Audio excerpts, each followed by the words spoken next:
Dear citizens నమస్తే. ఏ సమాజం అయితే తన తోటి వ్యక్తిని, తోటి మనిషిని పుట్టుకతో ఎక్కువ తక్కువ కాకుండా సమానంగా చూస్తుందో ఆ సమాజం నాగరిక సమాజం, పురోగమన సమాజం. ఏ సమాజం అయితే తన సాటి వ్యక్తిని, మనిషిని పుట్టుకతోనే తక్కువ ఎక్కువగా చేసి చూస్తుందో, ఆ విధంగా కేటగరైజేషన్ చేస్తుందో ఆ సమాజం అనాగరిక సమాజం, తిరోగమన సమాజం.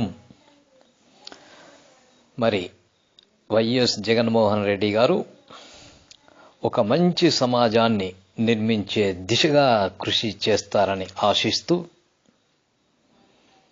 జన్మదిన శుభాకాంక్షలు.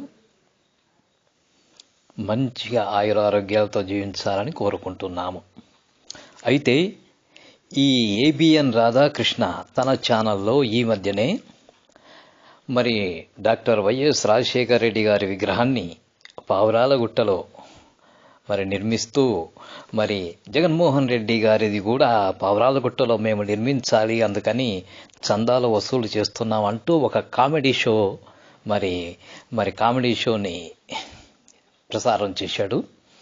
ఎంత మూర్ఖులు, ఎంత నిజంగా ఇంత దిగజారి ఉంటారు మనుషులు అనేది అయితే మనం ఊహించలేకపోతున్నాం. మొన్న రఘునందన్ రావు ఇప్పుడు ఈ ఛానల్ అంట, జర్నలిస్ట్ అంట, అరే జరుగుతున్నవి రిపోర్ట్ చేయాల్సిన వ్యక్తులు వీళ్ళు. ఇప్పుడు జగన్మోహన్ రెడ్డి గారు ఎప్పుడు పోతారా, ఆయన విగ్రహాన్ని ఎప్పుడు, ఎంత కాచుకొని కూర్చున్నారంటే గుంట నక్కలు. ఏబిఎన్ రాధాకృష్ణ ఆయన జర్నలిస్టా? సరే, పుట్టిన ప్రతి వ్యక్తి చనిపోక మానడు.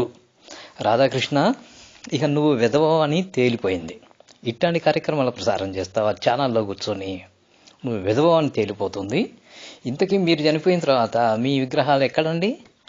భ్రమరావతిలో పెట్టుకుంటారా? పెట్టుకో, ఇప్పుడే పెట్టుకోండి. ఎట్లానండి?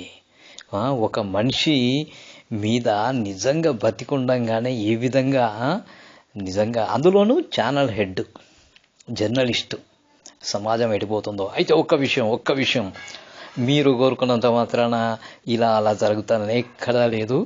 అవే జగన్మోహన్ రెడ్డికి ఆశీర్వాదాలు. మీలాంటి పెంట విధవలు పెట్టేవే జగన్మోహన్ రెడ్డికి ఆశీర్వాదాలు. జై హో Jaganmohan Reddy, long live Jaganmohan Reddy. Thank you very much.